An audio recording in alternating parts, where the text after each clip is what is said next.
अभी स्क्रीन दिख रही है? My screen is visible now?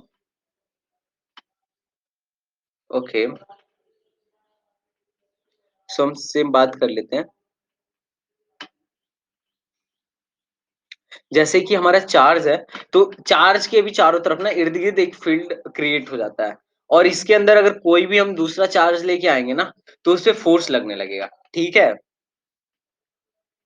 तो वहाँ पे जो फ़ोर्स लगता था, ग्रेविटेशन में जो फ़ोर्स लगता था ना, वो लगता था वो लगता था G m1 m2 by r square और ये माइनस साइन के साथ।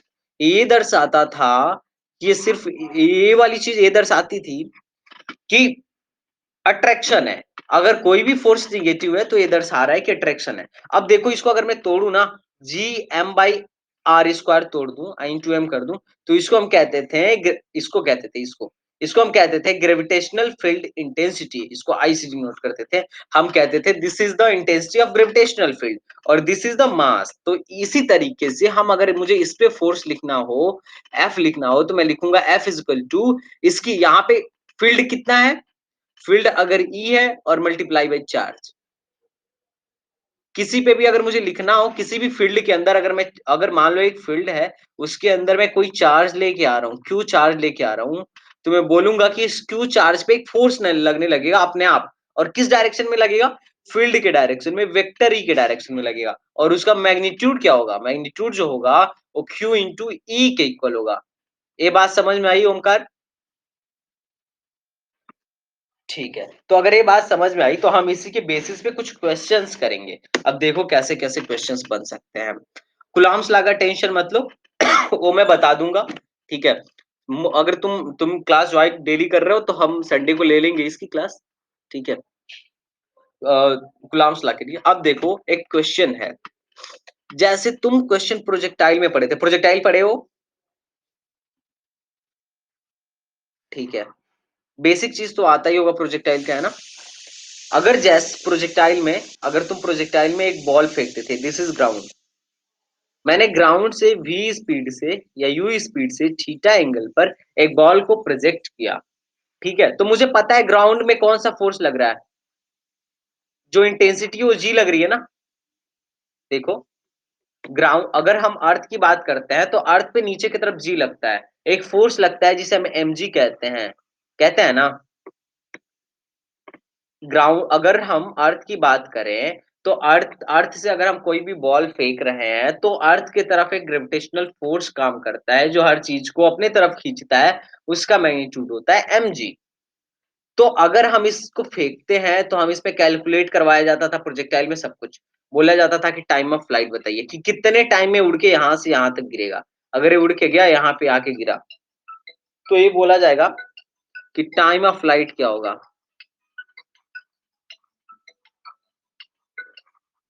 This is time of flight. दूसरा पूछता है H maximum, H maximum, H maximum और तीसरा पूछेगा रेंज। और भी बहुत सारे क्वेश्चन पूछे जा सकते हैं पर ये मोस्ट कॉमन क्वेश्चन है। अब ओमकार बताओ, ये तुम्हें ये सब निकालने आता है?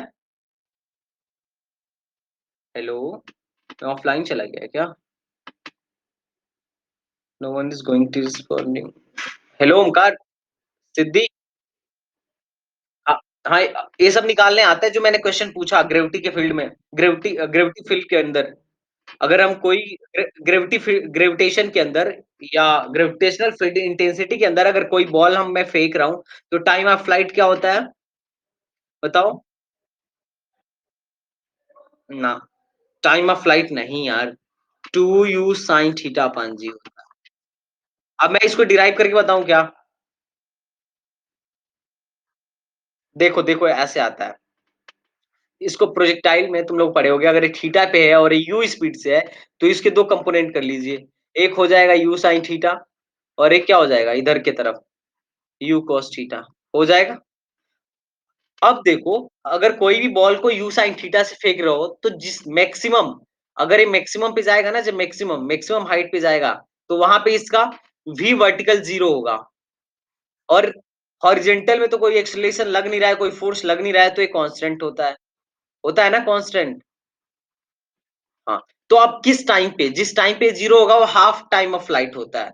तो t/2 इज़ इक्वल टू हमें फाइंड कर लेते हैं तो t निकल जाएगा। तो चलो, पता है कि मुझे इस अगर मुझे ये निकालना है कि कितने देर बाद इसकी वेलोसिटी 0 हो जाएगी तो कैसे निकालूँगा?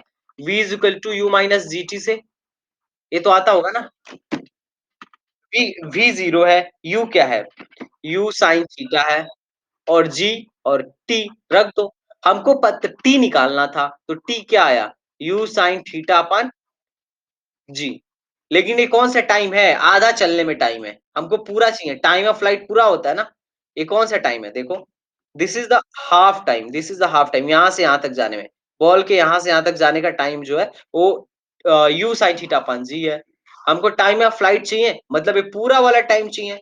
तो मैं इसको दुगना कर दूँगा ना? तो टाइम ऑफ फ्लाइट होगा 2u sin theta upon g। Clear? तो ये तो प्रोजेक्टाइल, वो तो उसकी बात थी, किसकी बात थी? बोलो। हेलो। टाइम ऑफ फ्लाइट किस में? प्रोजेक्टाइल मोशन में। ठीक है। अब इसी तरीके से एच मैक्सिमम निकाल सकते हो। वैसे तो मैं तो कहूंगा हमेशा फॉर्मूला याद रखा करना। एच मैक्सिमम कैसे निकालोगे कि टी टाइम में, इसी टाइम में क्या हो रहा है, यही हाइट चल रहा है, इतना हाइट चल रहा है ना, एक बॉल है। इसको दो तरीके से देखो ना। एक किस तरीके से चल रहा है, एक हॉरिजॉन्टल, एक चीज जो है वर्टिकल चल रही है, और कौन से स्पीड से, यू साइन थीटा स्पीड से, और दूसरी चीज हॉरिजेंटल चल रही है, कौन से स्पीड से, वी कॉस थीटा की स्पीड से। ये बात नहीं समझ में आ रही है? तो तुम अगर फार्मूला नहीं आते तो डायरेक्ट इसको निकाल सकते हो। कैसे? देखो, वी स्क्वायर बराबर यू स्क्वायर माइनस 2g's होता है। देखो, हॉरिजेंटल एच मैक्सिमम पे वी तो 0 होगा, तो वी बराबर 0 पुट कर दो। यू क्या होगा? यू साइन थीटा होगा। तो this is you square sine square theta minus 2gh। ठीक है, तो एच बराबर क्या हो गया? You square sine square theta upon 2g। तो अगर याद है तो ठीक बात है, नहीं याद है तो 2 मिनट लगता है निकालने में। ठीक है। तो ये तो तुम्हारी वो है कि तुम कैसे निकालते हो, you square sine square theta upon 2g। अ, अब अगर तुम्हें रेंज निकालना हो तो अगर याद है तो ठीक है, नहीं याद है तो तुम्हें सिंपल काम करना है। हाँ, कैसे निकालेंगे देखो, यहाँ इधर हॉरिजेंटल में कोई एक्सेलरेशन है? नहीं है। हॉरिजेंटल में कोई फोर्स काम नहीं कर रहा है, तो एक्सेलरेशन काम नहीं कर रहा है। तो इसको ना तो कोई रिटार्ड करेगा, ना ही कोई एक्सेलरेट करेगा, तो एक कांस्टेंट वेलोसिटी है। और हमें पता है कि डिस्टेंस बराबर क्या होता है? Velocity into time. अब डिस्टेंस हमें पता करना है, यही तो रेंज है। वेलोसिटी क्या है? u cos theta. देखो, हॉरिजॉन्टल वेलोसिटी क्या है? u cos theta. और टाइम क्या है? हमें पता है टाइम ऑफ फ्लाइट क्या है? 2u sin theta. 2u sin theta upon g। तो फाइनली आ जाएगा u square sin 2 theta upon g। This is clear और नॉट? तो रेंज का भी फार्मूला आ गया। अगर याद है तो ठीक है, नहीं तो ऐसे तुम डिराइव कर सकते हो। ये समझ में आया ओमकार? ओमकार?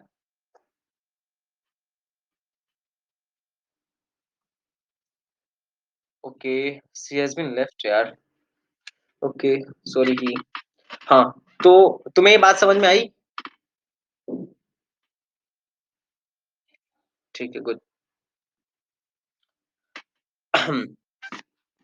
अभी स्टार्ट करते हैं। क्वेश्चन अब करें अपना वाला, जो क्वेश्चन तुम्हारा फंस रहा था। तुमने तुमने करके लेके आया है वो क्वेश्चन? बहुत सिंपल क्वेश्चन है। पता नहीं, कोई नहीं, अब समझ में आ जाएगा। अब देखो, जैसे जैसे जैसे देखो, हम ग्रेविटी में जब ग्रेविटी फॉल जब ग्रेविटी में हम क्या करते हैं, काम कर रहे होते हैं, ग्रेविटी के अंदर बॉल फेंकते हैं तो नीचे जी लग रहा होता है। लेकिन अब क्या लगेगा? यहाँ जी की जगह, हाँ, नीचे की तरफ था। जैसे ग्रेविटेशनल फील्ड नीचे की तरफ होता है। अरे ऐसे था यार। मोशन कहाँ परपेंडिकुलर है? पागल हो गया, ये तो थीटा पे है। और अपनी फील्ड ऐसे है। अपनी फील्ड ऐसे है। अपनी फील्ड तो ऐसे है ना, अपनी फील्ड तो ऐसे है। जैसे ग्रेविटेशनल फील्ड कैसा होता है, ऐसा ही ना होता है यार। ग्रेविटेशनल फील्ड नीचे की तरफ होता है, तभी तो नीचे की तरफ धक्का देता है बॉल को। अगर हम बॉल फेंकते हैं तो ग्रेविटेशनल फोर्स नीचे की तरफ होता है, जी काम करता है, जो काम करता है। तो बस ये ऐसे गया। ऐसा हो गया। अब तुमको क्या पता करना है? I don't know she will come और नॉट। उसे कॉल करो।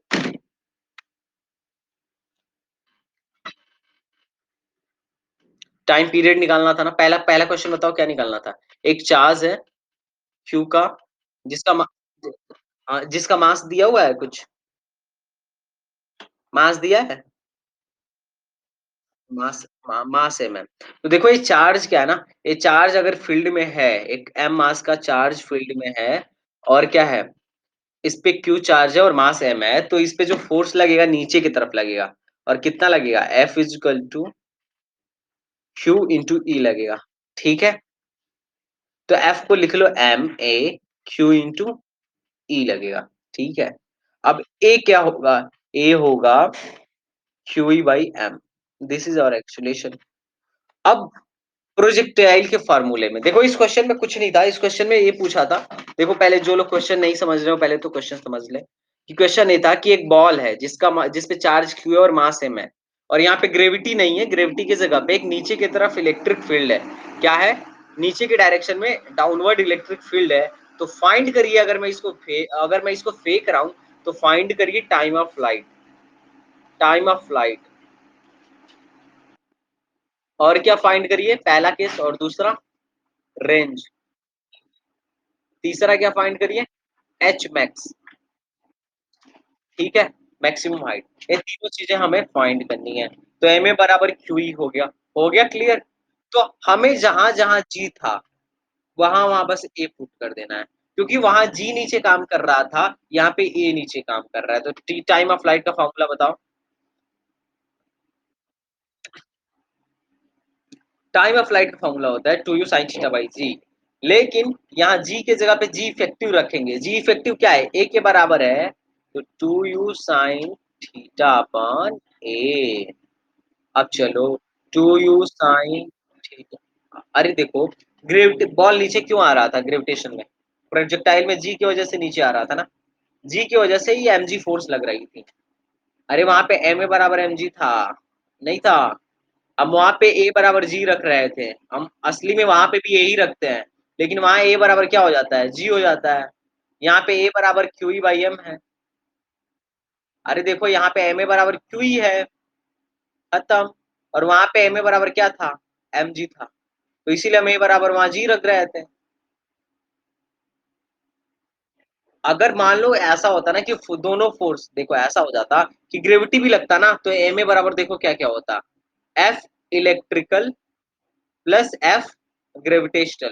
तो एम ए बराबर हम तब उस केस में लिखते हैं Q E plus M G. तो ए की वैल्यू देखो तब अलग आ जाती, फिर आ नहीं जाती। लेकिन यहाँ बोल दिया है साफ साफ शब्दों में कि जो एफ जी है वो जीरो है ना। उसने बोला है ग्रेविटेशनल फील्ड नहीं है, तो हम सिर्फ क्यू ही लेके चल रहा है। तो बस जहां जहां जी है वहां वहां ये रख दो। हर एक चीजें अपने से एक दूसरे से कनेक्टेड है। रेंज कैसे निकाले थे? रेंज का फॉर्मूला क्या था? देखो यहाँ से, u square sine two theta upon g. तो बस u square sine two theta upon a की वैल्यू पुट कर दो। U square sine two theta upon a की वैल्यू क्या होगा? Q by m. तो एम ऊपर चला जाएगा। इसी तरीके से एच मैक्स कैसे निकालेंगे? This is H max u square sine square theta upon q g. तो यहाँ पे रख दो u square sine square theta upon q g. हाँ, टू वे हो जाएगा, बहुत अच्छा। क्लियर है या नहीं है? तो बहुत अच्छे। नेक्स्ट चले, नेक्स्ट क्वेश्चन। ओके। यार सब सारे स्टूडेंट नहीं आ रहे, बहुत बेकार लग रहा है वो। मतलब शिल्पा तो पैसा दे दी थी, उसको तो आना चाहिए था एटलीस्ट। उसने पेमेंट कर रखा है।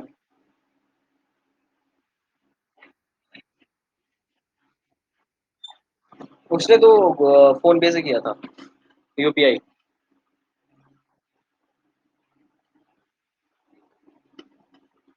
ओके, तो नेक्स्ट चलते हैं नेक्स्ट टॉपिक की तरफ। हमने एक क्वेश्चन कर लिया। तुम्हारा वाला क्वेश्चन क्लियर है? जो कल ग्राफ वाला तुमने पूछा था, खुद से ट्राई किया था बाकी मैंने बस जो बता दिया वही खत्म हो गया था ना। इजी इजी था।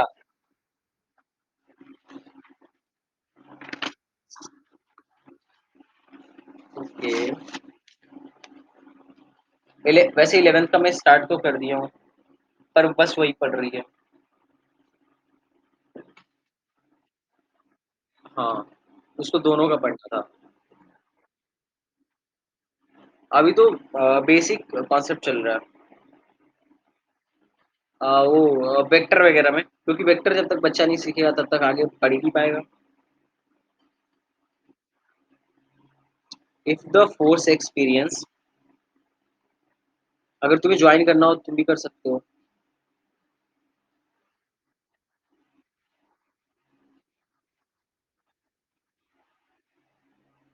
Okay.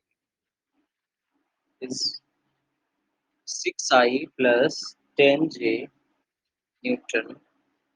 Then find the force. Then find the force experienced by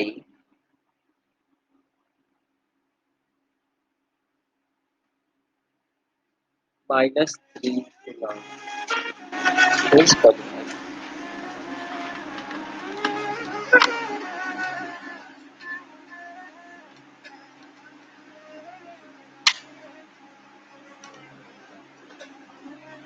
पापा कब?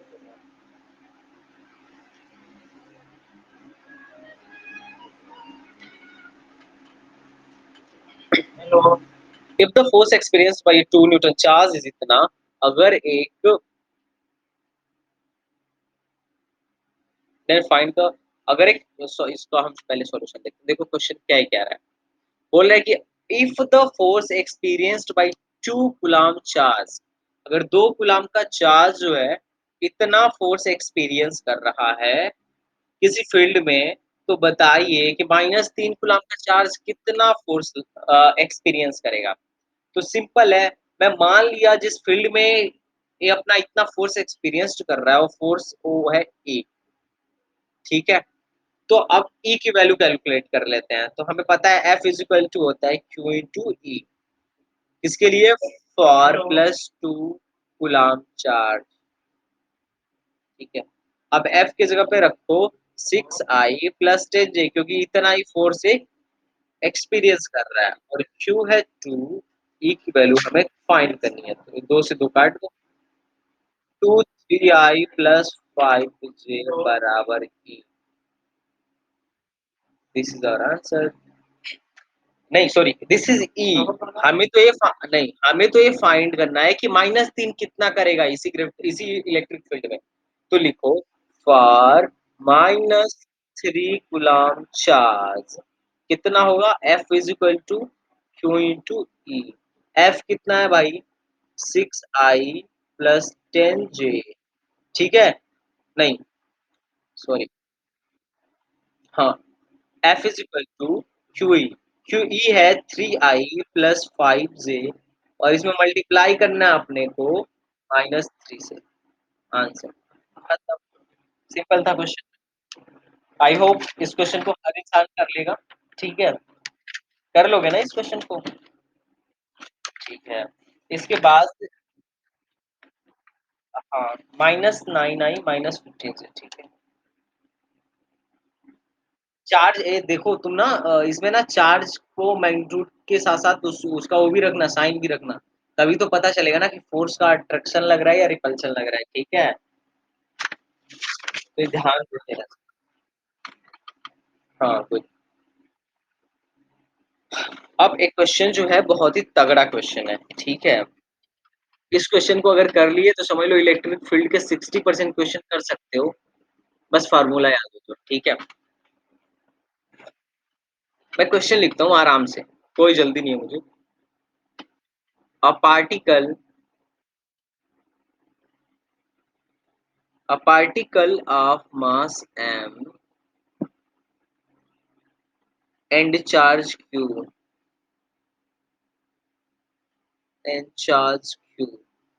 is suspended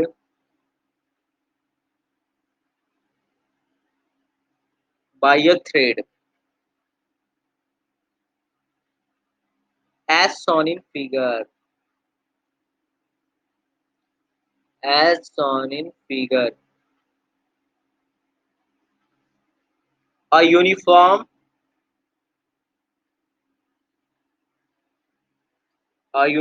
electric field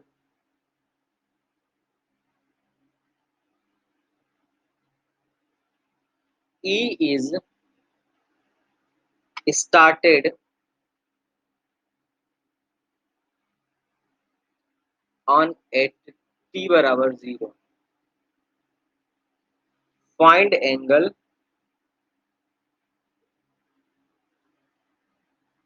between the thread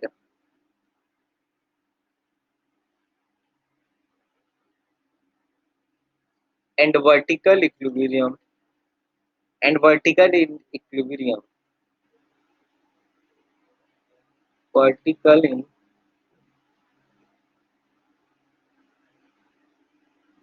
equilibrium. Find the time period. Second part is that find the time period. Find the time period of small oscillation. Of small oscillation.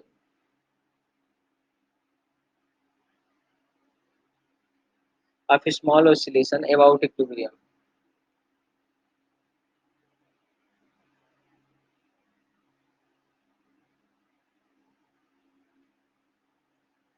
And और तीसरा जो part है वो बहुत ही ज्यादा important है. Important या conceptual है ये तुम्हें आना चाहिए. Find the maximum angle. Find the maximum angle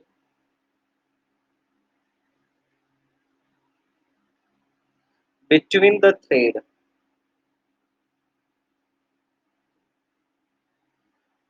vertical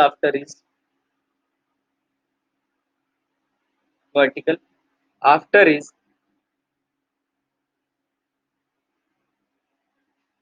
E is started.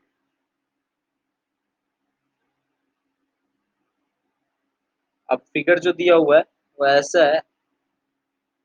बढ़िया प्रॉब्लम है. ठीक है. कंसेप्चुअल है, बहुत अच्छा भी नहीं है. ठीक है. एक मास m का पार्टिकल है. ठीक है. इसका चार्ज q है. अब t बराबर 0 पर एक इलेक्ट्रिक फील्ड अप्लाई किया जाता है. एक इलेक्ट्रिक फील्ड अप्लाई किया जाता है. अभी तुमको तीनों क्वेश्चन करने हैं.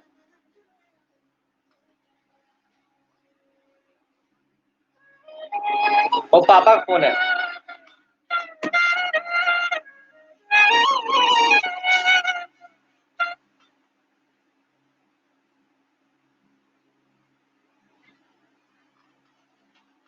हेलो.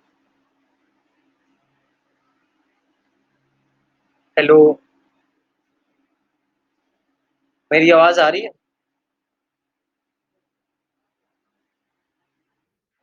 मेरी आवाज आ रही है.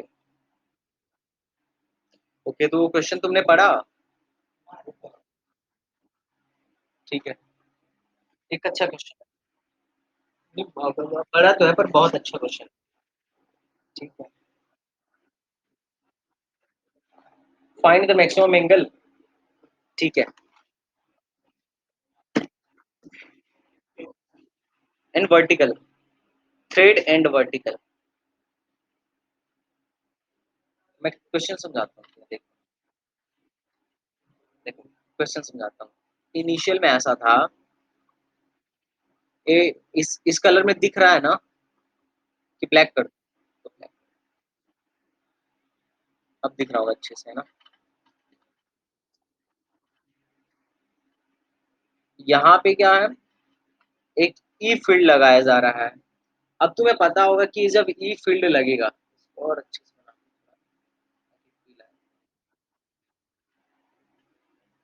अगर ई फील्ड लगेगा तो इस पे एक फोर्स लगने लगेगा और इस फोर्स की वजह से इधर भागने लगेगा. ठीक है. तो ये तो हो गया इक्विलिब्रियम पोजीशन। मान लिया ये थीटा पे इक्विलिब्रियम में आ गया जाके, ठीक है? ये पहला क्वेश्चन है कि क्या करना है? एंगल पूछ रहा है कि किस एंगल पे जाके इक्विलिब्रियम पे हो जाएगा। लेकिन थोड़ा ध्यान से देखना, इससे लेकिन अरे! तो तुमने पहले निकाल ही चुका है, ठीक है?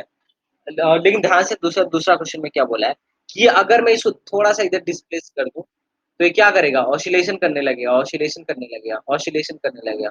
ऐसे-ऐसे ऑसिलेट करेगा, ऐसे-ऐसे ऑसिलेट करेगा, ठीक है? ऑसिलेट नहीं करेगा, थोड़ा-सा ऑसिलेट करो, क्योंकि देखो ग्रेविटी की वजह से तो उस ई की वजह से इधर जाएगा, ग्रेविटी की वजह से नीचे आएगा, तो ये क्या करेगा ना ऑसिलेट करेगा, एक तरीके से ऑसिलेशन करने लगेगा। तो अगर ये ऑसिलेशन करने लगा तो वहाँ टाइम पीरियड पूछा जाना एक आम बात है, तो टाइम पीरियड पूछा गया। तीसरा ये पूछा गया ना कि मैक्सिमम कहाँ तक, मान लो अगर ये ऑसिलेशन कर रहा है, तो मैक्सिमम जिस पॉइंट तक ये जाए, उसका एंगल बताइए आप। ये बढ़िया क्वेश्चन है। वो पूरा एंगल बताइए, मान लिया वो फाई है, ठीक है? क्योंकि तुम भी सोचो अगर ये वैसे भी अगर इक्विलिब्रियम में आया होगा ना, तो ऐसा नहीं है कि यहाँ से तुमने इलेक्ट्रिक फील्ड इसको इधर भेजा, तो ये ऐसे किया चुई जाके यहाँ रुक गया, ऐसा कुछ नहीं हुआ होगा। यहाँ पे आया होगा, तो यहाँ पे इसका ना एफ नेट 0 होगा, तभी ये इक्विलिब्रियम में है यहाँ। मतलब एफ नेट 0 का मतलब ए नेट 0, ए नेट 0। लेकिन क्या इसका मतलब ये थोड़ी है ए नेट अगर 0 है तो इसका मतलब कतई ये नहीं है कि V वहाँ पे 0 होगा। ये बात समझ में आई? और ऐसे एसएचएम इसी सिद्धांत पे काम ही करता है। पूरा का पूरा एसएचएम सिर्फ़ और सिर्फ़ इसी सिद्धांत पे काम करता है। ठीक बात है?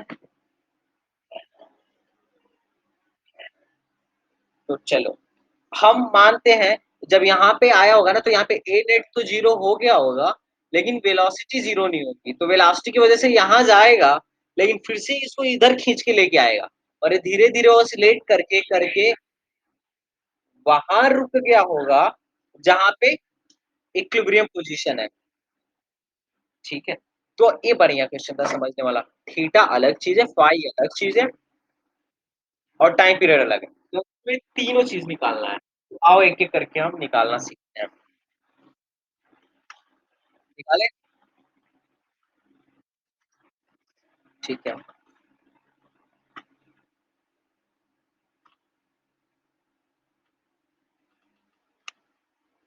ओके। अच्छा ऑनलाइन में क्या प्रॉब्लम हो रहा है बता सकते हो क्या?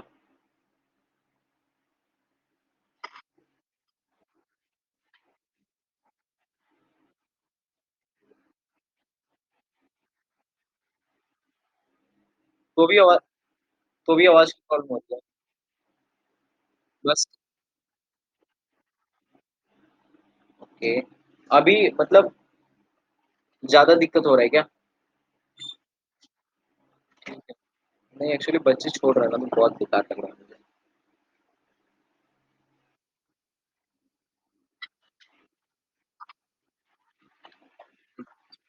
This is theta. मैं मान लिया थीटा पे मैं पहला पार्ट सॉल्व कर रहा हूँ। थीटा पे क्या होगा? इक्विलिब्रियम पोज़ीशन होगा। अब मैं माना थीटा पे यहाँ पे क्या इस टाइम पे क्या लग रहा होगा? mg लग रहा होगा। इधर क्या लग रहा होगा? F लग रहा होगा और F किसके बराबर होगा? Q इंटू E के बराबर होगा। और इधर क्या लग रहा होगा? टेंशन लग रहा होगा। तो मुझे यहाँ से टेंशन डायरेक्ट मिल जाएगा। टेंशन जो होगा ना, इन दोनों का जो रिजल्टेंट आएगा ना, वो टेंशन के अपोज़िट में आना चाहिए और वो इनके ऐसे आएगा mg का स्क्वायर प्लस QE के स्क्वायर के बराबर। ये हम निकाल चुके हैं। तो टेंशन की वैल्यू डायरेक्ट निकाल दो। mg का स्क्वायर प्लस QE का स्क्वायर, ठीक है? ये तो mg निकल गया, लेकिन हमसे mg थोड़ी ना पूछा है, थीटा पूछा है, तो कोई बात नहीं। हम t को क्या करेंगे? ब्रेक करेंगे। अब ये थीटा है तो this will be also theta, ठीक है? तो इधर कौन-सा कंपोनेंट आएगा t का? t cos theta. इधर कौन-सा कंपोनेंट आएगा? t sin theta. तो फाइनली हो जाएगा t cos थीटा किसको किसको बैलेंस करेगा? mg को। t sin थीटा किसको बैलेंस करेगा? QE को। बस, तो अगर मुझे थीटा निकालना है तो इन दोनों को डिवाइड कर दूँगा। तो यहाँ से आ गया tan theta is equal to 2e by M, बस answer. Theta is equal to tan inverse 2e by M जी, बस सिंपल। कितना आसान सा क्वेश्चन था पहला तो। हम करे हुए हैं पहला, ठीक है। नहीं करी हो, ऐसा 2-3 क्वेश्चन करवा चुका हूँ। हाँ, दूसरा क्वेश्चन अगर मुझे करना हो, मैं कैसे।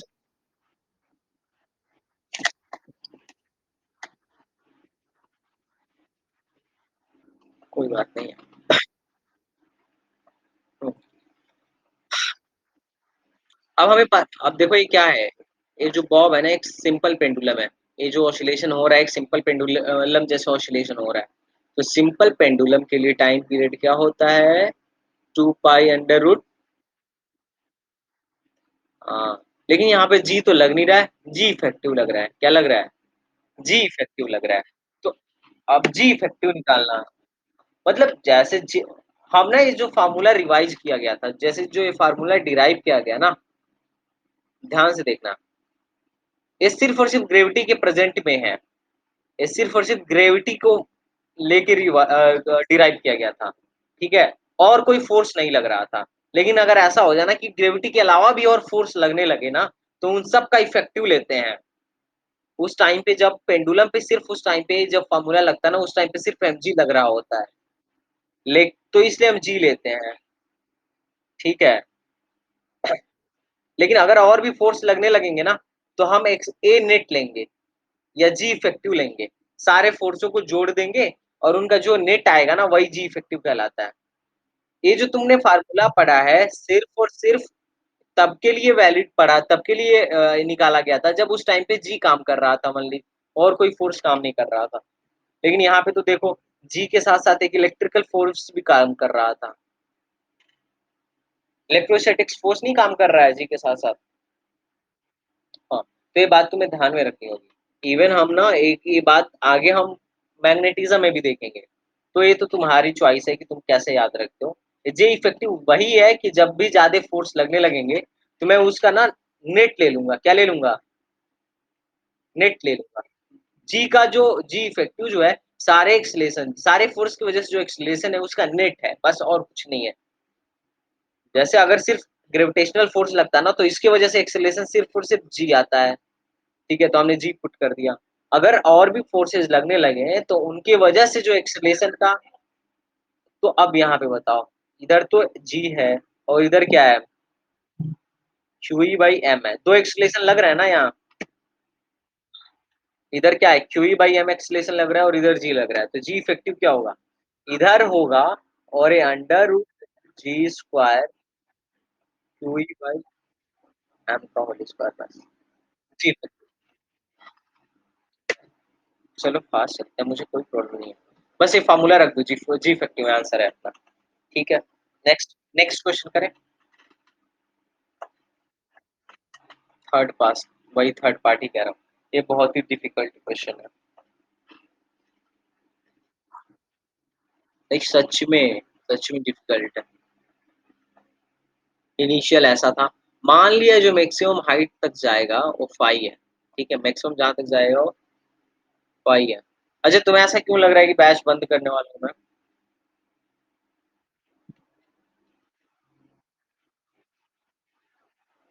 बच्चे नहीं आ रहे इसी वजह से। हाँ,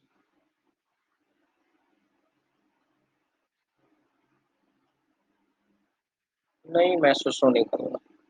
एक पता है, उसने पैसे दे रखे हैं पहले से। तो फिर झूठ मूठ में सुन लूंगा तो शायद।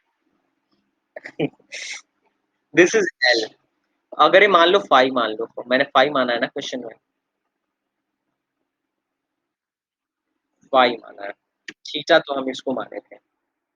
हाँ, थीटा तो इसको माने थे ना, इसको। हमने इसको 5 माना था। जो एच मैक्सिमम पे, जो मैक्सिमम एंगल तक पहुंचेगा, उसको मैंने 5 माना है। दिख नहीं रहा 5? इतना बड़ा बड़ा लिखा है। ठीक है, दिख रहा है तो अच्छी बात है। मैंने 5 माना है। तो अब मैं यहाँ पे देखता हूँ कि क्या रहा होगा। देखो, जब ये मैक्सिमम पे पहुंच जाएगा ना, वहां पे क्या होगा? भी जीरो होगा इसका। ये ऐसा होगा कि नहीं होगा, ये बताओ। ये तुम्हें बात समझ में आई या नहीं आई? At maximum extension, v will be 0। अगर v 0 नहीं होता ना, इसके पास कुछ और भी वेलोसिटी रहती तो अब ये और ऊपर तक जाता। लेकिन अब वेलोसिटी खत्म हो गई है तो अभी रिटर्न वापस आएगा और इधर कहीं अपना इक्विलिब्रियम पोजीशन था। तो ये देखो ये कैसा वर्क करेगा, ये कैसा मोशन कर रहा है। एक सर्कुलर मोशन टाइप का कर रहा है ना, एसएचएम कर रहा है, वो तो एसएचएम कर ही रहा है, वो तो दिख रहा है। लेकिन यहाँ से यहाँ तक जाने के बाद हाँ, हाँ, हाँ, बहुत ज़्यादा डिफरेंस होता है। एक्चुअली ना ऐसे हाँ, बेसिक डिफरेंस ये है कि जैसे दिस इज़ एसएचएम, ठीक है? मतलब एसएचएम ऐसा है कि उसमें जो फ़ोर्स होना चाहिए हमेशा माइनस एक्स के प्रोपोर्शनल होना चाहिए। हाँ, माइनस के एक्स के बराबर होना चाहिए। ऑसिलेटरी में ऐसा ज़रूरी नहीं है, ऑसिलेटरी में बस इतना हो कि कोई एक वैल्यू बार-बार रिपीट हो रही हो, एक ही मैग्नीट्यूड बार-बार रिपीट हो रहा हो, दैट्स कॉल्ड ऑसिलेटरी, ऑसिलेट कर रहा हो। और इसमें एक फिक्स चीज़ होती है कि इसी पाथ पे जाएगा और वापस आएगा। मतलब अगर कोई भी एटम है या कोई भी पार्टिकल है ना, एसएचएम में फिक्स पाथ है कि इसी पाथ पे जाएगा, इसी पाथ पे फिर वापस आएगा और सब कुछ टाइम वगैरह सब कुछ फिक्स है। ठीक है? और ऑसिलेटरी में ऐसा नहीं है, देखो अगर मैं साइन का ग्राफ बनाऊँ, तो दिस इज़ ऑसिलेटरी, ठीक है? देखो ऑसिलेट कर रहा है ना, एक ही चीज़ को देखो अगर मैं इस मैग्नीट्यूड को लूँ, तो बार-बार यही मैग्नीट्यूड रिपीट हो रहा है। और लेकिन अगर मैं इसकी जगह पे एक पार्टिकल लेता, ये ऐसे जाता, ऐसे आता, ऐसे जाता, ऐसे आता, तो ये क्या हो जाता है? ये एसएचएम हो जाता, क्योंकि पोज़ीशन कहाँ चेंज कर रहा है? ये जा रहा है, आ रहा है, जा रहा है, आ रहा है। और ये क्या कर रहा है? ये देखो चीज़ें तो इसमें रिपीट हो रही हैं, इसका टाइम पीरियड तो निकाला जा सकता है, लेकिन ये आगे भी प्रोपेगेट कर रहा है, ठीक है? समझ में आया? लेकिन अगर कोई चीज़ एसएचएम है, तो उसका मतलब सिंपल सा है कि ये प्रोपोर्शनल टू माइनस एक्स है, लेकिन ऑसिलेटरी में ज़रूरी नहीं है। क्लियर है? यहाँ तक क्लियर हो तो बताओ, फिर आगे बढ़ते हैं। अब हमें एक रिलेशन पता चल गया कि इस मैक्सिमम पॉइंट पे बी 0 होगा, ठीक है? तो हम यहाँ क्या लगाएँ? तो हम एक चीज़ लगाएँगे जिसका नाम है वर्क एनर्जी थ्योरम। और वर्क एनर्जी थ्योरम होता है work done by all forces is equal to change in kinetic energy, ठीक है? तो यहाँ पे देखो कौन-कौन सा फोर्स काम कर रहा है। इसके ऊपर इस बॉब को मैं उठाता हूँ तो मैं देखूँगा एक तो टेंशन काम कर रहा है, टेंशन काम कर रहा है, टेंशन नहीं काम कर रहा है। नीचे काम कर रही है भाई साहब mg, इधर काम कर रहा है QE, ठीक है? तो अब मैं टेंशन देखूँगा ना, तो देखो टेंशन और डिस्प्लेसमेंट हमेशा परपेंडिकुलर है। यहाँ पे भी टेंशन था, डिस्प्लेसमेंट इधर था। यहाँ पे डिस्प्लेसमेंट इधर होगा, तो टेंशन कहीं इधर होगा। नहीं है? चलो हम पहले लिख लेते हैं। Work done by tension plus work done bye electrostatics force plus work done by gravity क्या होगा? K2 माइनस K1 के बराबर होगा। ठीक है? क्लियर? तो अब आओ नेक्स्ट पेज पे आ जाते हैं। हमने एक क्वेश्चन देखा, वर्क डन बाय क्या? Tension plus work done by electric force plus work done by gravitational force is equal to ke2 minus ke1। इतना क्लियर है? अब देखो पिछले इस यहाँ पे ध्यान से देखो, जो हर समय जो टेंशन है ना परपेंडिकुलर है डिस्प्लेसमेंट के, नहीं है? यहाँ पे देखो इधर सॉरी इधर और टेंशन इधर, यहाँ पे देखो टेंशन इधर, डिस्प्लेसमेंट इधर। तो अगर डिस्प्लेसमेंट और force, if force and displacement are perpendicular तो वर्क डन क्या होता है? 0 होता है। तुमने बेसिक बात पढ़ी होगी। नहीं पढ़ा है? तो पढ़ा है तो अच्छी बात है। अब देखो ये टेंशन नहीं हाँ, क्योंकि वर्क जो होता है ना F डॉट S होता है। तो F S cos थीटा। तो अगर थीटा जो 90 डिग्री हो गया, इफ थीटा इज 90 डिग्री तो वर्क इज इक्वल टू 0, ठीक है? ये 0 हो गया? जितना जीरो हो जाए उतना ही हमारे लिए बढ़िया होता है, कैलकुलेशन से हम बच जाते हैं। ये बताओ, वर्क डन बाई क्यूई, तो वर्क के लिए हमें फोर्स पता होना चाहिए और डिस्प्लेसमेंट पता होना चाहिए। तो फोर्स क्या है? क्यू इंटू ई है। डिस्प्लेसमेंट क्या है? देखो फोर्स के डायरेक्शन में डिस्प्लेसमेंट क्या है? तो यहाँ पे तो इनिशियल था, उसके डायरेक्शन में डिस्प्लेसमेंट ये होगा, ये होगा ना। देखो, नहीं ध्यान से समझो, हूँ नहीं, ध्यान से। इनिशियल पार्टिकल इस लाइन पे था, बाद में फाइनल इस लाइन पे आ गया, और फोर्स भी इसी डायरेक्शन में लग रहा है। तो डिस्टेंस जो डिस्प्लेसमेंट होगा ना, ये रेड वाली लाइन हो जाएगी, रेड वाली लाइन दिख रही है। और इसका मैग्नीट्यूड क्या होगा? अगर दिस इज एल है और ये क्या है, ये फाई है, फाई है, तो ये जानते हो क्या हो जाएगा? एल साइन फाई, नहीं हो जाएगा? और ये वाली डिस्टेंस हो जाएगी एल कॉस फाई। क्लियर और नॉट?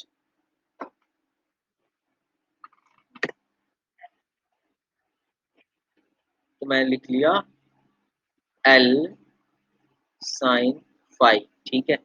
प्लस ग्रेविटी की वजह से, तो ग्रेविटी का फोर्स क्या लग रहा है? M G. ग्रेविटी की वजह से फोर्स लग रहा है एम जी। नीचे लग रहा है फोर्स एम जी। नहीं लग रहा है? देखो, देखो देखो फिगर अच्छे से देखो, कोई दिक्कत नहीं है। ज्यादा रंग बिरंगा हो गया है क्या फिगर?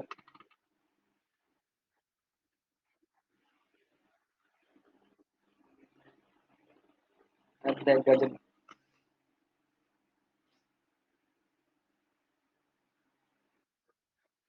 ठीक है। अब देखो, ग्रेविटी नीचे लग रहा है, ध्यान से देखना। ग्रेविटी का फोर्स नीचे लग रहा है, लेकिन डिस्प्लेसमेंट तो ऊपर हो रहा है। इतना डिस्प्लेसमेंट हुआ ना। इनिशियल बॉडी यहाँ थी, देखो इसके करस्पॉन्डिंग यहाँ थी, और डिस्प्लेसमेंट इतना हुआ। तो ये डिस्प्लेसमेंट कितना हुआ फाइनली? इतने का डिस्प्लेसमेंट हुआ, है ना। और ये डिस्प्लेसमेंट क्या है? ये तो टोटल एल है। और इस फोर्स के लिए देखो, इलेक्ट्रोस्टैटिक्स फोर्स के लिए यहाँ से इलेक्ट्रोस्टैटिक्स दो फोर्स लग रहे थे ना, तो इसको मिटा देता हूँ। यहाँ पे भाई, यहीं से तो लग रहा है, सब पे लग रहा है ना, हर पॉइंट पे लग रहा है। मैं बस यहाँ पे दिखा रहा हूँ और लास्ट में दिखा रहा हूँ। इधर एमजी लगेगा, और इधर क्या लगेगा? इधर क्यूई लगेगा, क्यूई लगेगा, दो चीज लगेगा। यहाँ पे इस बॉडी पे नीचे एमजी और क्यूई। यहाँ पे भी देखेंगे तो इधर क्यूई लग रहा होगा, और नीचे एमजी लग रहा होगा। तो अगर हमें वर्क लिखना है ना, तो मैं देखूंगा फोर्स और उसके डायरेक्शन में डिस्प्लेसमेंट। तो इस फोर्स, ये वाला फोर्स, और इसके डायरेक्शन में डिस्प्लेसमेंट कितना हुआ है? तो इनिशियली बॉडी यहाँ थी और यहाँ चली गई, मतलब डिस्प्लेसमेंट यहाँ हुआ ना। लाइन बना लो ये।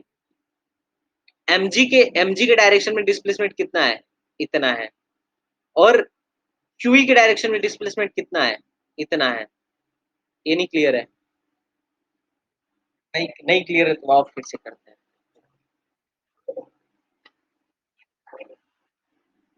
हाँ, नहीं अच्छे से सीखो ना, वैसे कोई है नहीं, तो पूरा फुल टाइम लेके सीखो, कोई दिक्कत नहीं।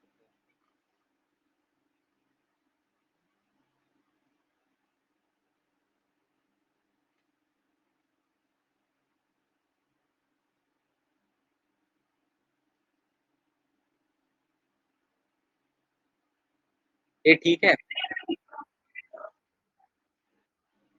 नहीं, किसी को कुछ नहीं पढ़ाना हम लोग।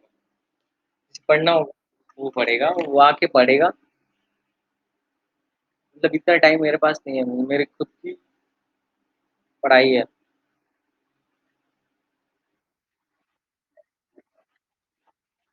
हाँ, दिस इज एल, ठीक है। अब यहाँ पे मैं दिखा रहा हूँ तुम्हें, देखो दो फोर्स लग रहे थे, नीचे एमजी और इधर क्यूई। हाँ, अगर कोई ज्वाइन करेगा, तो मैं संडे को एक्स्ट्रा, अगर कोई नया बच्चा ज्वाइन करेगा, तो मैं संडे को एक्स्ट्रा क्लास लेके पीछे क्लास बता सकता हूँ, इतना कर सकता हूँ।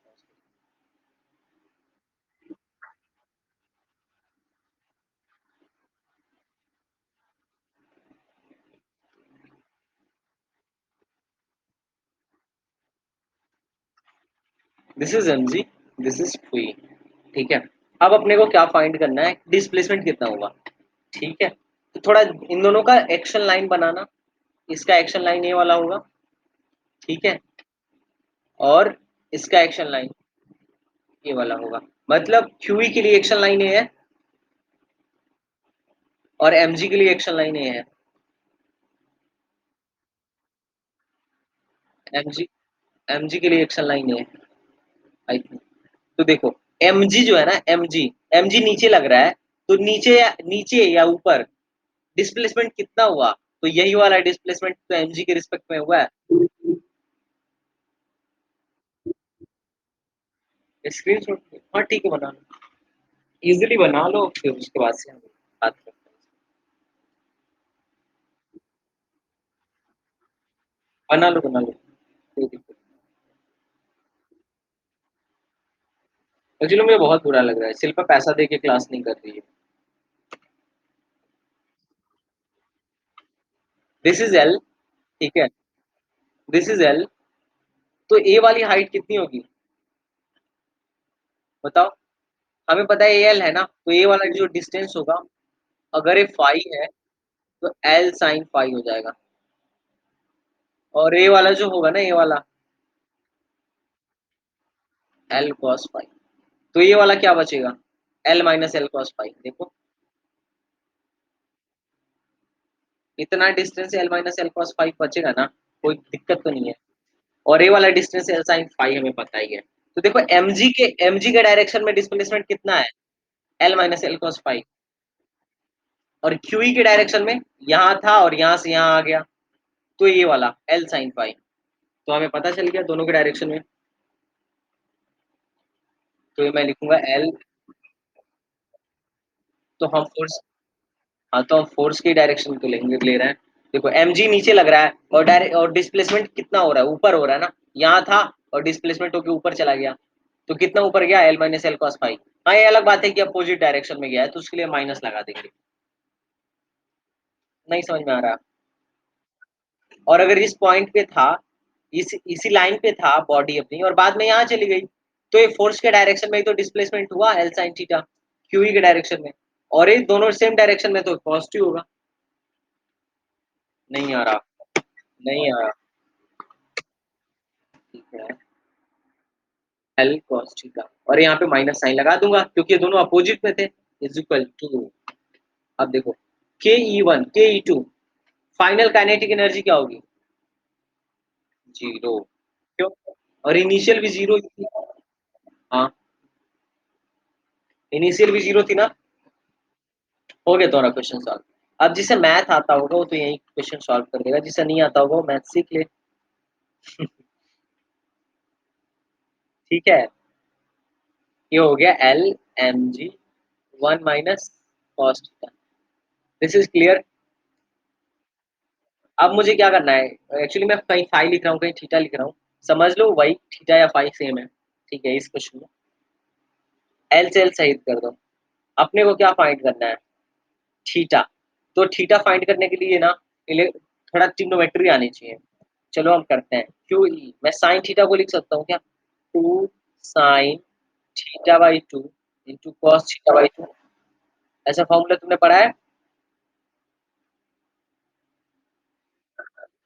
ठीक है एम जी, और वन माइनस कॉस थीटा को देखो, कॉस थीटा को ऐसे लिखा जा सकता है, two cos square theta minus one, theta by two minus one, या फिर two sine square theta by to.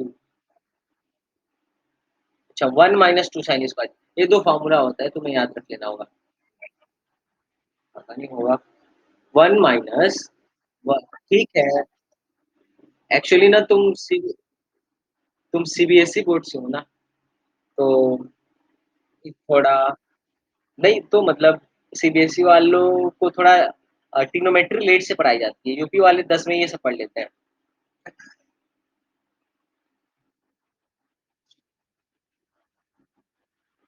नहीं हम लोग ये सब 10th में पढ़ चुके हैं। दिस इज एम जी, और ये क्या बचेगा, two sine square theta by. अब चलो, दो से दो को शहीद कर दो, साइन स्क्वायर से साइन को शहीद कर दो, इसको कॉस को इधर लेके आओ, तो सिंपल बचेगा क्यूई अपॉन एम जी बराबर tan theta by two, this is our answer. ठीक है, अब नेक्स्ट क्वेश्चन मैं तुम्हें और अच्छे से दिखाता हूँ। हमने देखा कि आया है tan theta by two, tan five by two is equal to क्या, क्यू बाई एम जी। आया है ना। तो फाइव बाई टू क्या होगा, tan inverse Q by M G. अब देखो फाइव बराबर two tan inverse Q by M G. इसे देखो, ए वाला क्या था, एक थीटा था ना, तो five is two theta. Maximum तक यहाँ तक पहुंच जाएगा। ये तुम्हें बात क्लियर है या नहीं है। सिंपल बात थी, लेकिन ये क्वेश्चन बहुत दमदार था, लास्ट वाला थर्ड पार्ट बहुत दमदार नहीं था।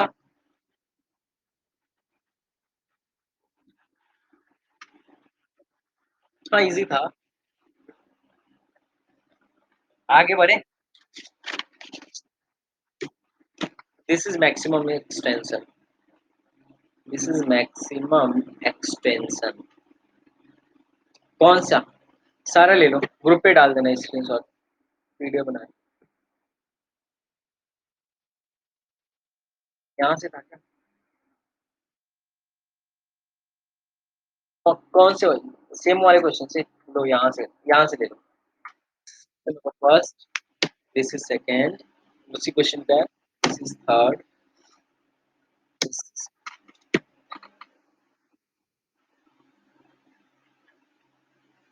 This is third, this is fourth. ठीक है, जिसमें टाइम पीरियड कैलकुलेट किया गया था, दिस इज फिफ्थ। ठीक है, वर्क एनर्जी थ्योरम की बात की गई थी। यहाँ पे अब मैंने तुम्हें डिस्प्लेसमेंट दिखाया। ठीक है, displacement, this is next.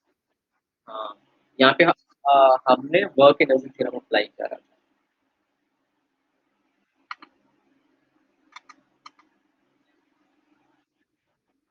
This is next.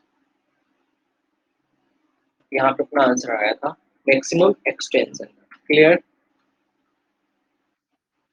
ठीक है, तो नेक्स्ट टॉपिक पे अब हम लोग बढ़ते हैं। अब मुझे नहीं लगता इलेक्ट्रिक फील्ड से तुम्हें डर लग रहा होगा। ठीक है, इलेक्ट्रिक फील्ड का कैसा भी क्वेश्चन होगा, I think you can solve. एक दो टाइप के और बचे हैं, उन्हें हम बाद में देख लेंगे। अब हम देखते हैं बॉडीज, डिफरेंट डिफरेंट बॉडीज की वजह से इलेक्ट्रिक फील्ड कैसा होता है। एक्चुअली मैं सोच रहा था कि पहले गॉस थ्योरम पढ़ा दूं, फिर ना उसी से फील्ड निकालना सिखाऊंगा। पर मैं देखा कि कोई ऐसा पढ़ा ही नहीं रहा है। सब लोग क्या कर रहे हैं, पहले फील्ड वगैरह निकलवा रहे हैं, गॉस थ्योरम लास्ट में पढ़ाते हैं, तो हम लोग भी वैसे ही करते हैं। ठीक है,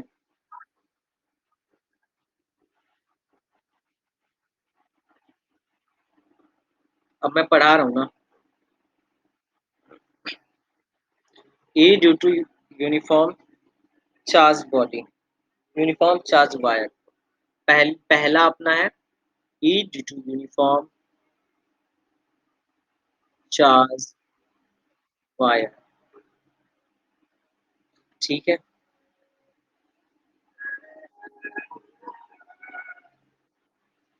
दिस इज क्लियर।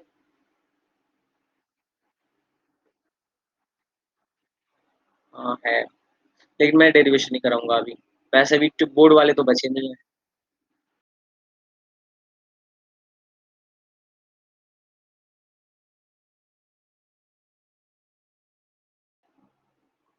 हेलो,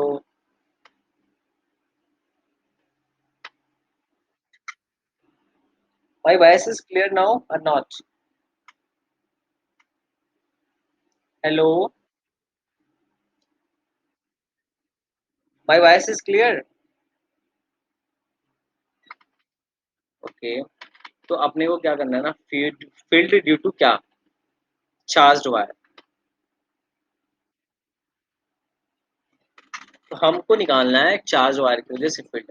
ये हमारी पहली बॉडी है। ठीक है, हम अलग अलग different different type of bodies पे देखेंगे कि उनकी वजह से चार्ज क्या, उनकी वजह से जो इलेक्ट्रिक फील्ड होता है वो कैसा आता है। तो हम पहला देख वायर की वजह से देख रहे हैं, किसकी वजह से देख रहे हैं, एक वायर की वजह से। तो चलो मान लिया मैं कि दिस इज अ वायर। ठीक है, और हमें यहाँ पे क्या करना है, इलेक्ट्रिक चार्ज फाइंड करना है। क्लियर है,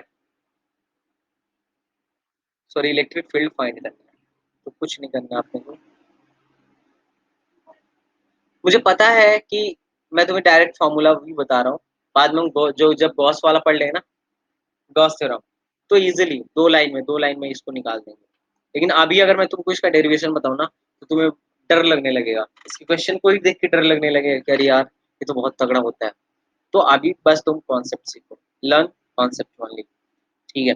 अगर मान लो इस पे क्या है लैम्ब्डा चार्ज, इसकी चार्ज डेंसिटी क्या है लैम्ब्डा। अब लैम्ब्डा के बारे में बताना नहीं है पर फिर भी लिख दे रहा हूँ, lambda is equal to Q अपन L, charge per unit length, charge per unit length, ठीक। एक एल लंबाई का क्या है वायर है जिसकी चार्ज पर यूनिट लेंथ जो लैम्ब्डा है, लीनियर चार्ज डेंसिटी जो है वो लैम्ब्डा है।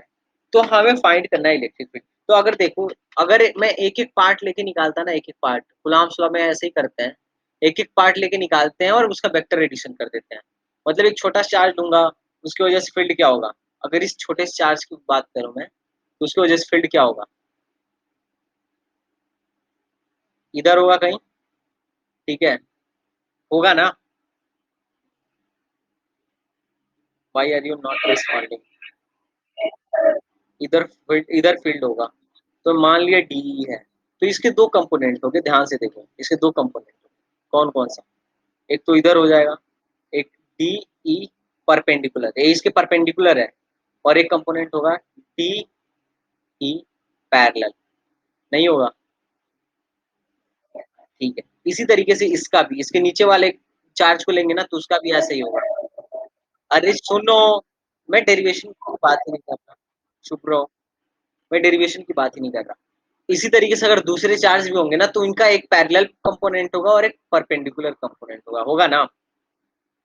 तो हम लोग फाइनली डेरिवेशन में भी यही निकालते हैं कि पैरेलल कंपोनेंट क्या होगा और परपेंडिकुलर कंपोनेंट क्या होगा। मैं करता उसमें डेरिवेशन में क्या करते हैं ना, सारे चार्ज का निकाल के और परपेंडिकुलर वाला जोड़ देते हैं अलग से और पैरेलल वाला जोड़ देते हैं अलग से, ठीक है। कुछ नहीं, बस इतना सुनो कि दो दो तरीके, दो बातें हो जाती हैं। एक तो फील्ड दो तरीके से हम निकाल देते हैं, नेट तो कुछ होता है, एक नेट तो होता है लेकिन उसके हम दो कंपोनेंट कर लेते हैं, पैरेलल अलग अलग और परपेंडिकुलर अलग, ठीक है। और मैग्नेटिक फील्ड में भी हम सेम काम करते हैं। तो देखो हमारा रिजल्ट क्या आता है, हमको रिजल्ट याद करना है। जो हमारा रिजल्ट होगा वो कुछ ऐसा होगा,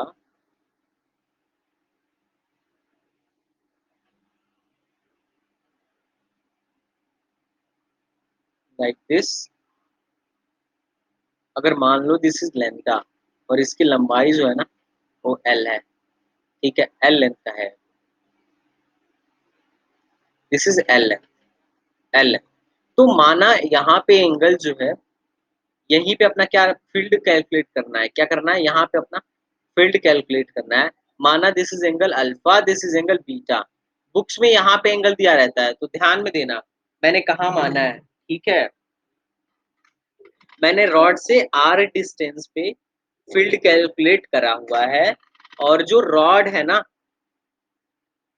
वो जो पॉइंट जो है रॉड से अल्फा और बीटा एंगल बना रहा है। तो तुम्हें पता भी है, तुम्हें तो पता ही है कि दो इसके फील्ड आएंगे, इलेक्ट्रिक फील्ड दो आएंगे, कौन सा, एक ई परपेंडिकुलर आएगा और एक ई पैरेलल आएगा, ठीक है।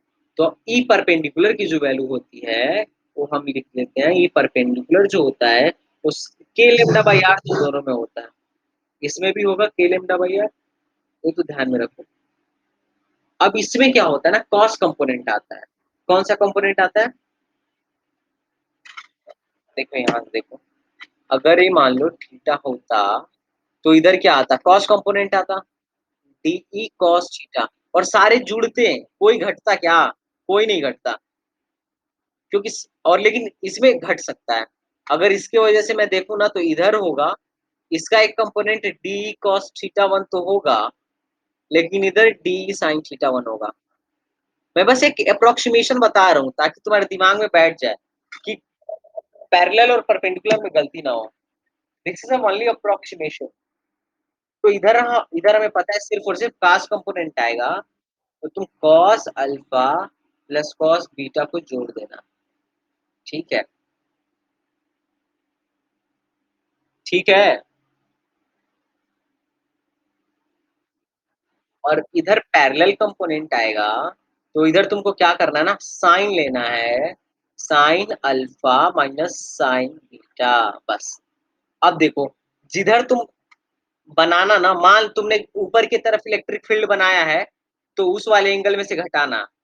ऐसा नहीं कि तुम ना नीचे की इलेक्ट्रिक फील्ड का डायरेक्शन दिखा देना और घटा देना इधर से, तो गलत आ जाएगा। ये दोनों फॉर्मूले बहुत ही ज़रूरी हैं हमारे लिए, ये वाला फॉर्मूला और ये वाला फॉर्मूला। मतलब ये हमारे दिमाग में, ज़हन में बैठ जाना चाहिए। ये समझ में आया नहीं बताया। डायरेक्शन कैसे लेंगे? जिधर का एंगल बड़ा, उधर ही हम डायरेक्शन लगा देंगे, ठीक है? और इसमें तो डायरेक्शन की बात ही नहीं है। इसमें तो डायरेक्शन की बात ही नहीं है, देखो, अगर पॉज़िटिव हुआ तो बाहर की तरफ और नेगेटिव हुआ तो अंदर की तरफ। सिर्फ़ इधर इसमें डायरेक्शन की बात होगी कि इधर जाएगा या इधर जाएगा। तो देखो, जिधर एंगल बड़ा होगा उधर जाएगा। इलेक्ट्रिक फील्ड अपना उधर जाएगा जितना जिधर एंगल बड़ा होगा। क्लियर है या नहीं क्लियर है? ओके, तो हम इसका स्पेशल केस देखते हैं।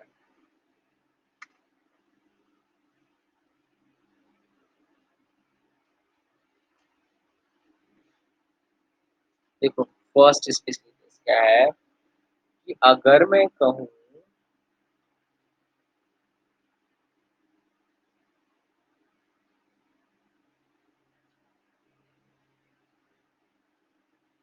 This is a semi circular sorry, semi infinite length का एक वायर है, और इससे आर दूरी पर तुमको क्या फाइंड करना है? ई फाइंड करना है। यहाँ से आर दूरी पर ई फाइंड करना है। This is a wire semi infinite, ठीक है? यहाँ से आर दूरी पर पॉइंट बी पर फाइंड। अच्छा, नाउ माय वॉइस क्लियर? अब कैसा है? ठीक है? हेलो,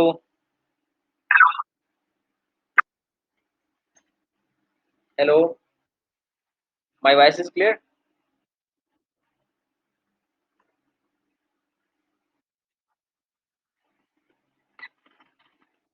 ओके, आए तो बताना, ठीक है? अभी आ रहा है कि नहीं आ रहा? हेलो, क्लियर है?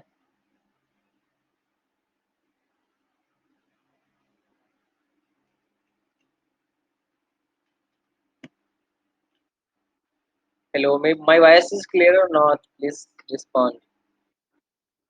गुड। तो देखो, हाँ, हाँ, हाँ, बिल्कुल तुम्हारी तो प्रॉपर्ली आ रही है। एक क्या है ना, सेमी इनफाइनाइट वायर है, क्या है? बोलो।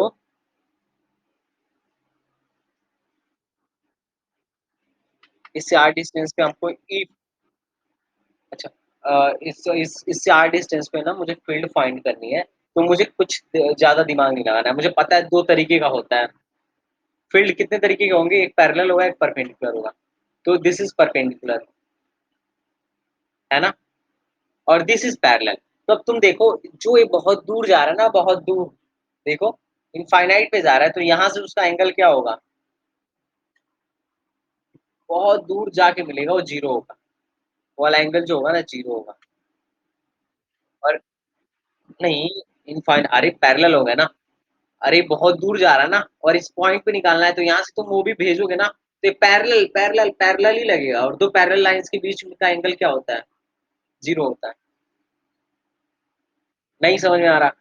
देखो, ये वाला पॉइंट बहुत बड़ा है, ये वाला लाइन बहुत बड़ा है, और इस पॉइंट से तुमको ले जाना है इसका। तो तुम इसको ले भी जाओगे ना, ले भी जाओगे उसको मिलाने के लिए, तो पैरेलल ही लगेगा तुम्हें, क्योंकि इनफाइनाइट पे जाके मिलेगा, इनफाइनाइट पे। देखो, तो दो इनफाइनाइट लाइंस के बीच का एंगल जीरो होता है। तो यहाँ पे तो क्या हो गया? अल्फा हो गया जीरो, ठीक है? और दिस एंगल इज 90 डिग्री। तो मुझे पता है जो एंगल बड़ा होता है, पैरेलल वाली फील्ड उसी के डायरेक्शन में आती है। तो इधर आएगा ई पैरेलल, ठीक है? और इधर आएगा ई परपेंडिकुलर। अभी पैरेलल और ई परपेंडिकुलर बस मुझे कैलकुलेट करना है। तो ई परपेंडिकुलर का फार्मूला क्या होता है बताओ? K lambda by R cos alpha plus cos beta. तो मुझे पता है एक कॉस अल्फा 0 है, तो ये 1 हो जाएगा और ये 90 है तो 0 हो जाएगा। तो फाइनली आंसर आएगा के लेमडा बाई आर। क्लियर? इसमें डायरेक्शन तो तुम्हें समझ में आया ना कि मैं नीचे क्यों डायरेक्शन लिया? बताओ क्या नहीं किया हुआ है?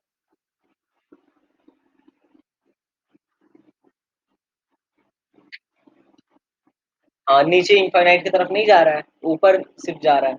अगर पूरा इनफाइनाइट होता तो ऊपर और नीचे दोनों इनफाइनाइट की तरफ जा रहा होता। क्लियर क्या नहीं है बोलो? अब अकेले हो फिर भी क्लियर ना हो तो कौन सा मतलब यार।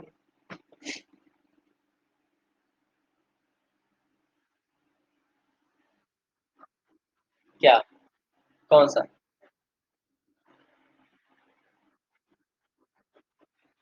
ओके, ठीक है।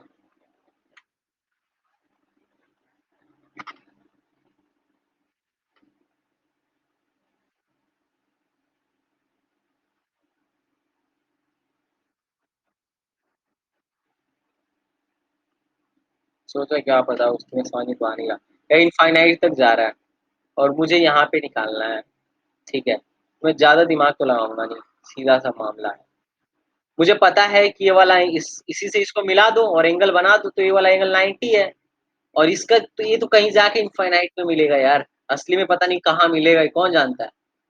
तो ये दोनों पैरेलल महसूस होंगे। तो ये वाला जो है अल्फा होगा ना वो 0 हो जाएगा। अल्फा क्या हो जाएगा? 0 हो जाएगा।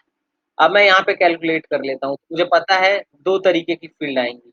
एक ही परपेंडिकुलर आता है और एक ही पैरेलल आता है। अब मुझे डायरेक्शन देखना है। तो देखो मुझे मैंने बोला था कि जिधर एंगल बढ़ा उधर ई का डायरेक्शन होगा पैरेलल वाले का। तो एंगल कौन सा 90 वाला बढ़ा है ना, तो नीचे की तरफ डायरेक्शन हो जाएगा। This is E parallel.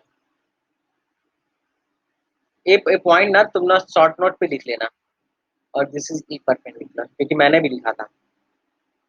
अब मुझे ई परपेंडिकुलर निकालना है। तो ई परपेंडिकुलर का फार्मूला होता है 2k lambda by R cos alpha plus cos beta. अब मुझे पता है कॉस अल्फा क्या है 1 है और एक है 0 है। तो आंसर क्या है 2k लेमडा बाई आर। अब परपेंडिकुलर की बात ई पैरेलल की बात कर ले रहा हूँ तो ई पैरेलल मुझे निकालना है। ई पैरेलल में कुछ नहीं होता है, होता है फार्मूला तो वही होता है ना 2k lambda by R sine alpha minus sine beta, है ना? तो ये क्या होगा 2k lambda by R sine 0 0 minus 1। तो ये minus 2k lambda by are. देखो मैंने इधर माना था लेकिन ये खुद बता दिया कि इधर होगा। ठीक है, यहाँ मैंने कहा कि जिधर डायरेक्शन मानना उसी एंगल में से दूसरे वाले को घटाना। तो अगर तूने पहले से ही माना है तो तुम साइन 90 माइनस साइन 0 करोगे। ठीक है, क्लियर हुआ? डायरेक्शन में बहुत लोग गड़बड़ा जाते हैं, तो तुम देख लेना। मैग्नेटिज्म में भी है था नहीं, है मैग्नेटिक फील्ड निकालने के लिए। इलेक्ट्रिक फील्ड और मैग्नेटिक फील्ड सेम जैसे लगेंगे तुम्हें वहां पे भी। ठीक है, क्लियर है?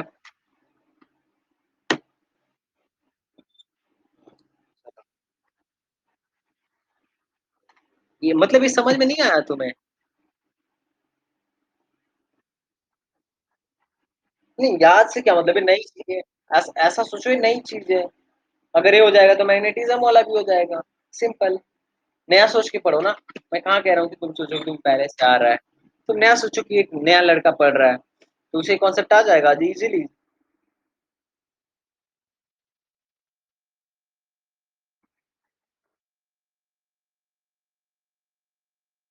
मतलब चलो नेक्स्ट।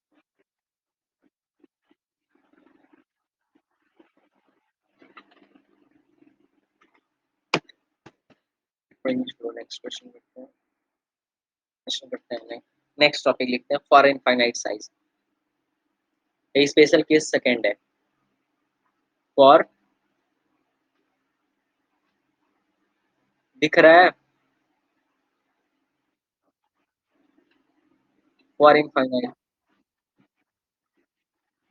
अच्छा ऐसा है क्या? बहुत धीरे आ रहा है कभी-कभी। अभी क्लियर है? My voice is clear now?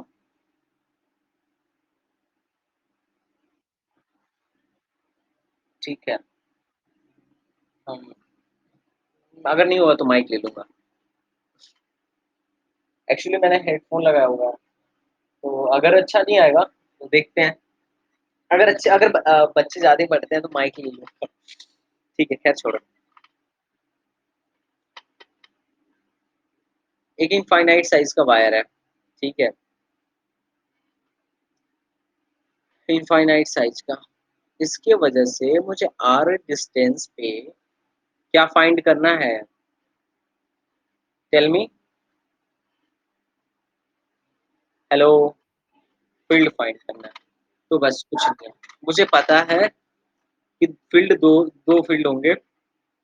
एक तो इधर होगा जिसे मैं कहूँगा ई परपेंडिकुलर, ये होगा ई पैरेलल।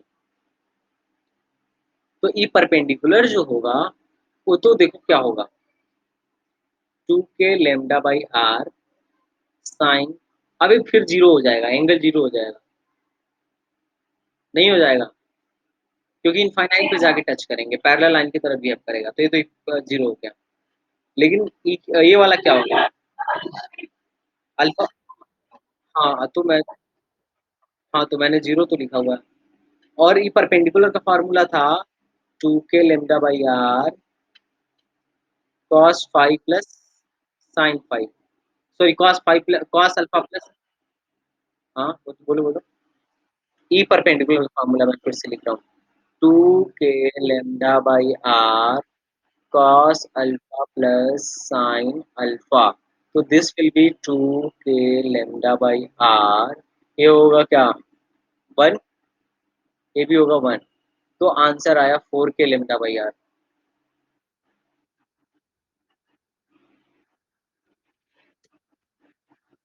तो मैंने भी तो इसमें भी तो यही लिखा है, cos cos alpha plus cos beta, oh sorry, cos beta, by mistake, it's my mistake, thank you. cos alpha plus cos beta. तो देखो अल्फा और बीटा यही एंगल होता है ना जो इससे मैच कर रहा होता है, तो ये भी 0 है और ये भी 0 है। देख के तुम्हें 0 नहीं लग रहा है, लेकिन ये इनफाइनाइट पे टच कर रहा है ना, तो इसलिए 0 है। ठीक है, समझ में आया? ठीक है, तो अगर ये बात समझ में आया तो आओ एक बार समराइज करते हैं।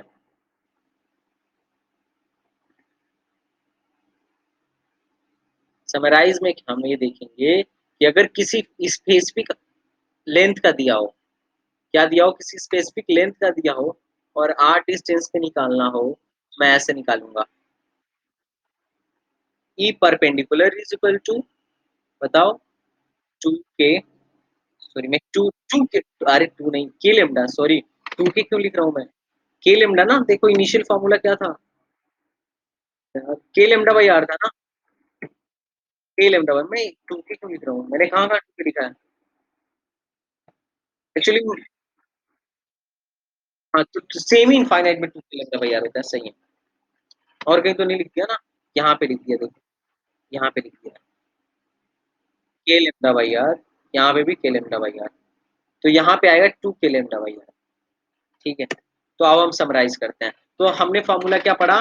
अगर किसी स्पेसिफिक पे निकालना हो, दिस इज अल्फा और दिस इज बीटा, तो ई पैरेलल जो ई परपेंडिकुलर होगा वो होगा के लेमडा बाई आर, और क्या होगा, cos alpha plus cos beta, और ई परपेंडिकुलर जो जो ई पैरेलल होगा वो भी होगा के लेमडा बाई आर।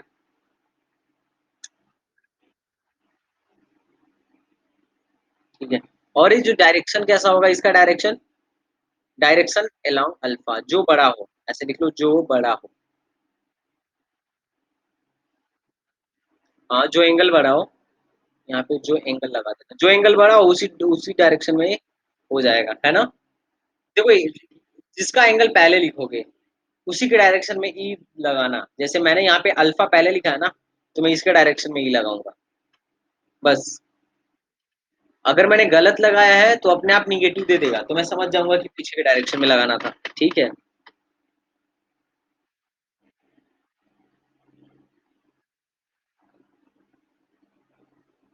चलो नेक्स्ट आते हैं।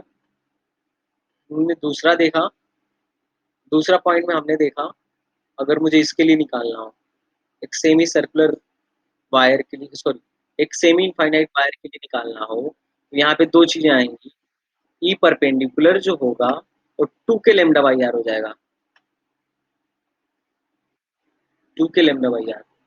और ई वाला, ये वाला क्या हो जाएगा, ये वाला क्या हो जाएगा, के लेमडा, नहीं, परपेंडिकुलर तो 2 के लेमडा बाई आर होता है, पैरेलल वाला हो जाएगा सिर्फ के लेमडा बाई आर। और किस डायरेक्शन में, बड़े वाले के डायरेक्शन में। ठीक है, और तीसरा था, कहाँ भाई, हाँ -2 के लेमडा बाई आर। अरे माइनस माइनस प्लस पे मत जाओ, माइनस प्लस पे मत जाओ, माइनस और प्लस जो है वो क्या दर्शाएगा, रुको, नहीं यहाँ पे फिर से मैंने 2 गलती लिखा हुआ है। So, वो एक्चुअली ना मुझे ध्यान से देखो, के लेमडा बाई आर होगा या -के लेमडा बाई आर होगा। तो ये माइनस क्या दर्शा रहा है, देखो, कि इधर के डायरेक्शन में होगा, मैंने इधर के डायरेक्शन में माना था ना, मैंने माना इधर के डायरेक्शन में था ना, लेकिन माइनस दिखा रहा है कि इधर के डायरेक्शन में होगा, बस -के लेमडा बाई आर। तो मैंने इस वाले स्लाइड में भी तो यही दिखाया। नहीं, टू के क्यों होगा, के होगा सिर्फ, देखो अच्छा, नहीं नहीं, मैं डिराइव करवा देता हूँ, देखो इसमें डिराइव करवा देता हूँ। हमें फॉर्मूला पता है, K lambda by R sine alpha minus sine beta, है ना, 0 हो गया, और बीटा क्या होगा, 1 हो गया, तो ये -के लेमडा बाई आर आया। तो देख ध्यान से, तुमने अगर अल्फा लिखा है ना पहले, तो तुम्हें डायरेक्शन इधर दिखाना पड़ेगा। तुमने अल्फा अगर पहले लिखा है तो डायरेक्शन इधर दिखाना पड़ेगा, अभी मैं बता भी रहा था, बताया हूँ ना। लेकिन माइनस आ रहा है, तो इसका अल्टीमेटली मतलब ये है कि डायरेक्शन आपने गलत माना है, नीचे की तरफ डायरेक्शन आएगा। तो इससे मैंने कंक्लूजन भी बताया कि जो एंगल बड़ा होगा, तुम उसी को नीचे की तरफ कर देना, बस। ठीक है, और अगर इनफाइनाइट वाला हो जाए ना, इनफाइनाइट लॉन्ग वायर हो जाए, तो कुछ नहीं होता है। ए वाला तो भाई साहब जीरो हो जाते हैं, ए वाले जीरो हो जाते हैं, सिर्फ ए वाला बच जाता है, वो कितना बच जाता है, 2 के, आओ एक बार कैलकुलेट कर लेते हैं, ये वाला क्या हो जाएगा, हम कैलकुलेट कर लेते हैं। ई परपेंडिकुलर क्या होगा, के लेमडा बाई आर होता है, के लेमडा बाई आर होता है, अरे यहाँ बाई मिस्टेक, अरे यहाँ पे भी 2 के नहीं होगा, बाई मिस्टेक हो गया था, यहाँ के लेमडा बाई आर होता है ना, और एक cos alpha plus cos beta, derive करके देख लेते हैं, तो ये भी 1 हो जाएगा।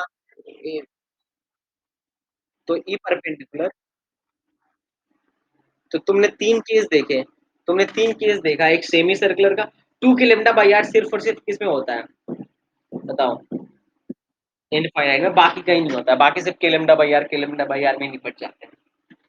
तो ये तीनों केस तो मैं ना अच्छे से लिख लेता हूँ अपने कॉपी पे, हमने जो समराइज किया, और उसका लॉजिक यहाँ से आता है। स्क्रीनशॉट ले लो जल्दी से, स्क्रीनशॉट यहाँ से, इसका सारा।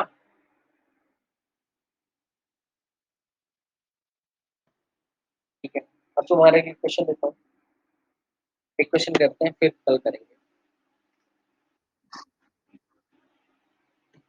हाँ,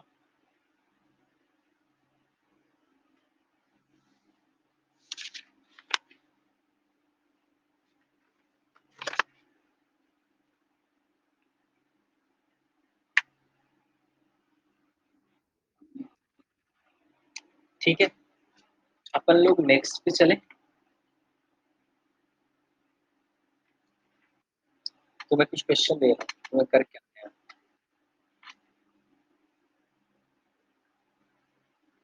दिस इज होमवर्क।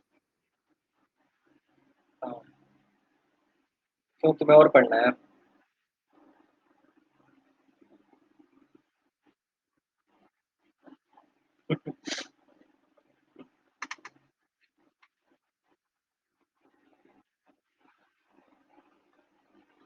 अच्छा तुम्हें अब लग रहा है अब इजीली कर सकते हो?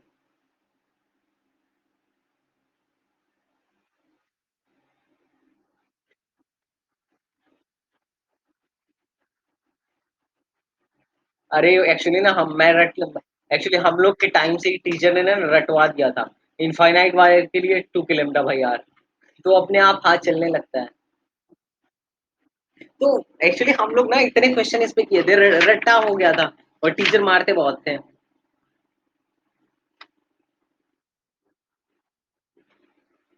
नहीं, लड़कियों को नहीं मारते थे। ये बहुत बुरा लगता है कि पुराने ज़माने के जो बूढ़े टीचर लोग होते हैं ना, पार्शियलिटी करने लगते हैं। लड़कियों को नहीं मारेंगे, लड़कों को मारेंगे, जो कि बहुत गलत बात है। फिर मारिए तो सबको मारिए, अदरवाइज़ समानता का अधिकार है हम दोनों लोग को, है कि नहीं?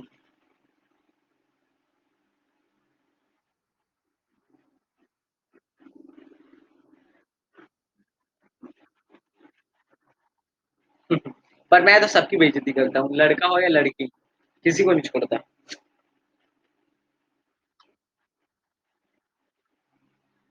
क्या? ठीक है, यहाँ पे तेरी हर तुम्हें नेट अगर मुझे नेट निकालना हो ना, अगर कभी एग्ज़ाम में पूछ दे नेट, तो कैसे निकालेंगे? ई परपेंडिकुलर का स्क्वायर प्लस ई पैरेलल का स्क्वायर। ये भी फ़ॉर्मूला ध्यान में रखना, ठीक है? तो ये दोनों क्वेश्चन का स्क्रीनशॉट ले लो जल्दी से। फील्ड निकालना है हर जगह पॉइंट पी पे। Find the find vector E net at point P.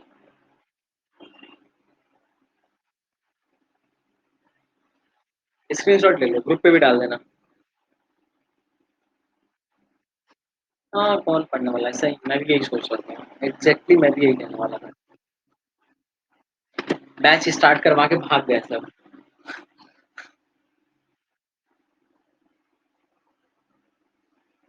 अच्छा पता है ऑनलाइन में जब तक बच्चे पैसा ना दे देना, तब तक कोई गारंटी नहीं होता वो पढ़ेंगे या नहीं पढ़ेंगे, है ना? वो तो छोड़ो उसको देखो, शिल्पा को पैसा देने के बावजूद उसकी कोई गारंटी नहीं है पढ़ेगी कि नहीं पढ़ेगी।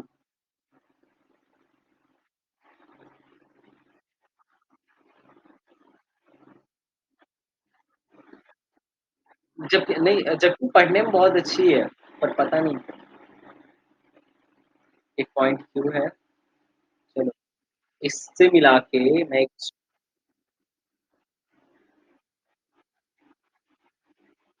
दिस इज क्यू, ठीक है, एंड दिस इज पी।